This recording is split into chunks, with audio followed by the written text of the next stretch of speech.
Take this video as a brief shrine, remember that earlier internet term, for Freddie Francis's 1970 feature, Mumsy, Nanny, Sonny and Girly.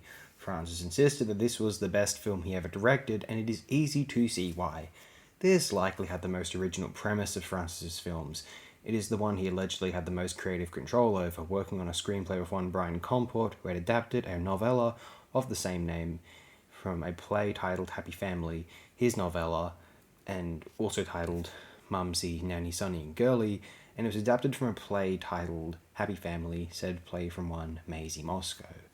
Of some cult significance, this is a film which may be entering the annals of 70s British horror classics now, alongside such lauded entries such as Wicker Man, The Devils, or Blood on Satan's Claw, and others of course, although it was a financial failure upon release and a film which, I am just going to at least guess, was not very well known outside of the UK compared with other features, including those aforementioned or otherwise inferred.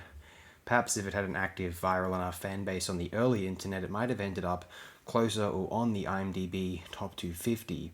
I've ranted about this before on the channel, but at one time the IMDb Top 250 enforced a culture wherein it was assumed only that number or around that number of films were great or classic or even worth watching or rewatching.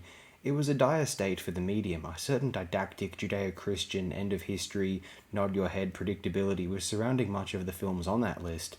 Even the good ones were praised for such banal reasons. Take Citizen Kane, Rear Window, or Goodfellas, reduced to meager analysis inspired by hacky high school English prescribed text mediocrity. The point is, no films were allowed into the canon, or very few, without severe consensus or scrutiny, and only upon the advent of Blu-ray could we realize that films in the DVD era were not being done justice. VHS was rubbish. The DVD era is when cinema started to be treated as though, individual films as though they were novels or music LPs, able to be experienced at any time, assessed at any time, held to a critical eye again and again. We took for granted how inadequate the DVD was, for the most part, at transferring the aesthetic qualities of the medium. Blu-ray, or the eventual affordability of Blu-rays and Blu-ray players, helped out the medium, preserved history as it was, and without the prudishness of 20th century theatre critics disguised as film critics, a 21st century perspective where what matters is the medium itself, aesthetic, and the compulsion to view, to experience on multiple occasions, and Mumsy, Nanny, Sonny and Girly proves one of the most tragically underseen of any quality 20th century horror films, though hopefully this has changed recently enough that I, an out-of-touch old man at the far age of 27, simply hadn't noticed it.